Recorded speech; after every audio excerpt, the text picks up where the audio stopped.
ভাই, এটা তো একেবারে জাদুকরি পেন। এটা দিয়ে যাই আঁকবো না কেন সেটা সত্যি হয়ে যাবে। থামো, তোমাকে একটা বানিয়ে দেখাই।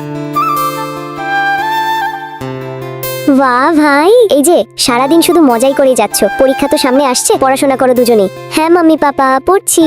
ইয়ার, মাম্মি পাপা তো আমাদের খুবই বিরক্ত করে রাখছে। একটা কাজ করি, নতুন মাম্মি পাপা এঁকে ফেলি। হ্যাঁ, তাহলে নতুন মাম্মি পাপা চলে আসবে। হয়ে গেল, নতুন মাম্মি পাপা। আমরাই তোমাদের নতুন মাম্মি পাপা, যাদের তোমরা ড্রয়িং করে বানিয়েছো। নতুন মাম্মি পাপা, আমরা ঘুরতে যাব না। কোনো দরকার নেই, বাড়ি নোংরা পড়ে আছে, যাও গিয়ে পরিষ্কার করো। নতুন মাম্মি পাপা তো খুবই কাজ করাচ্ছে। নতুন মাম্মি পাপা তো একেবারে বেশি কাজ করাচ্ছে। হে আল্লাহ ভাই, এর চেয়ে তো আমাদের পুরনো মাম্মি পাপাই ভালো ছিল। ওরা শুধু পড়াশোনার কথাই বলতো। ভাই, একটা কাজ করি, ওই ড্রয়িংটা মুছে দিই, তাহলে নতুন মাম্মি পাপা গায়েব হয়ে যাবে। চল চল, মুছে ফেললাম। হ্যাঁ বাচ্চারা, তাড়াতাড়ি ওদের তাড়াও। তোমাদের আসল মাম্মি পাপা গায়েব হয়ে গেছে। কি?